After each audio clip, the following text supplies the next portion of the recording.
¿Qué le sucede a mi familiar? El ámbito de la comunicación es un ámbito muy importante y que cambia tras sufrir una lesión cerebral. En el proceso, la información, la persona afectada por daño cerebral no la procesa con la misma rapidez que antes del daño cerebral. Es importante dar más tiempo de reacción a la persona afectada. Podemos encontrarnos con varias dificultades en el lenguaje que afectan a la comunicación. Afasia comprensiva, tu familiar no comprende el mensaje pero conserva el habla. Afasia expresiva, tu familiar comprende el mensaje pero tiene alterada la capacidad de expresarse, puede utilizar frases hechas, repeticiones y palabras inventadas sin significado concreto o coherente. Y afasia mixta o global, tu familiar posee las dos alteraciones anteriores y no es capaz ni de comprender ni de expresarse. ¿A qué tiene derecho mi familiar?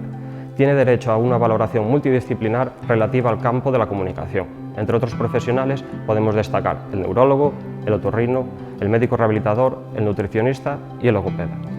En las asociaciones de atención exclusiva al daño cerebral adquirido, tras la oportuna valoración intradisciplinar, el perfil profesional de referencia siempre será el logopeda. ¿Cómo puedo hacer para entender a la persona con daño cerebral y para que ella me entienda? Siempre intenta colocarte delante de ella, a la altura de sus ojos.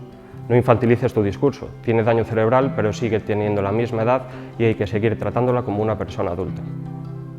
Para asegurarnos de que el mensaje es comprendido, debemos emplear mensajes cortos y concisos, con poca carga de información. Debemos ser pacientes. Puede quedar sin aire al hablar, y esto es debido a la pérdida de coordinación fonorrespiratoria. La presión para hablar en ningún caso es buena. Podrá hablar dependiendo del tipo y del lugar de la lesión, siendo muy importante que la rehabilitación logopédica comience siempre cuanto antes. En ocasiones no sabremos interpretar aquello que la persona nos quiere transmitir. Es muy importante no caer en la desesperación y tomar el tiempo necesario para lograr entenderlo. Al interactuar con la persona afectada se le debe dar tiempo de respuesta. Sabrás si ha entendido gracias al lenguaje no verbal, gestos y haciendo uso de preguntas de respuesta sencilla, sí o no. Para saber qué es lo que quiere nuestro familiar si no hay presencia del lenguaje, haremos preguntas y cortas de respuesta sencilla. Acortar el mensaje y hacer una buena interpretación del lenguaje no verbal es fundamental para saber qué desea en cada momento.